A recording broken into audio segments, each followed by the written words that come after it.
दूसरा है पालन का कार्य, यानी कि सृष्टि को चलाना, जो विष्णु का काम है। इसी प्रकार मेरा एक और रूप है, रुद्र, जिससे मैंने संहार यानी कि विनाश के कार्य के लिए उत्पन्न लिया है। लेकिन काल सदाशिव ने यह भी स्पष्ट किया कि एक कार्य ऐसा है जो कोई नहीं कर सकता, और वह है कृपा करना। यह केवल सदाशिव ही कर सकते हैं।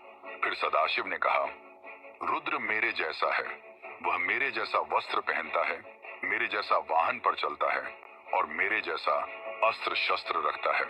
उसका रूप, वाहन और कार्य सब मेरे ही समान है। इस प्रकार यह कथा हमें बताती है कि संपूर्ण ब्रह्मांड की रचना सदाशिव और शक्ति रूपी दुर्गा से हुई है। ब्रह्मा, विष्णु, रुद्र, महेश, ये सभी उनके अंश हैं, और उन्होंने अलग अलग कार्यों की जिम्मेदारी ली है ताकि सृष्टि ठीक तरह से चल सके। पर मित्रों, शिव जी की कहानी यहीं पर खत्म नहीं होती। एक और रोचक कथा है, जिसके अनुसार एक बार कुछ साधु संतों ने भगवान शिव से उनके जन्म के बारे में पूछा। तब भगवान शिव ने जो उत्तर दिया वो चौंकाने वाला था। तो चलिए अब उस आखिरी कथा को जानते हैं जो आपके होश उड़ा देगी। एक अन्य पुराण के अनुसार एक बार ऋषि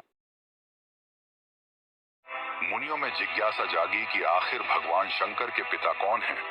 ये सवाल उन्होंने शंकर जी से ही पूछ लिया कि हे महादेव, आप सबके जन्मदाता हैं, लेकिन आपका जन्मदाता कौन है?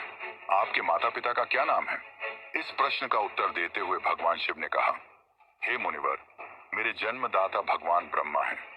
मुझे इस सृष्टि का निर्माण करने वाले भगवान ब्रह्मा ने जन्म दिया है।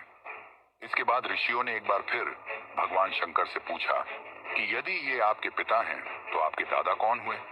तब शिव ने उत्तर देते हुए कहा कि इस सृष्टि का पालन करने वाले भगवान श्री हरि अर्थात भगवान विष्णु ही मेरे दादाजी हैं। भगवान की इस लीला से अनजान ऋषियों ने फिर से एक और प्रश्न किया कि जब आपके पिता ब्रह्मा हैं, दादा विष्णु, तो आपके परदादा कौन है? तब शिव ने मुस्कुराते हुए उत्तर दिया कि स्वयं भगवान शिव। इसके बाद ऋषि मुनि समझ गए कि शिव जी से बढ़कर ना कोई है, ना कोई होगा। वैसे दोस्तों, क्या आपको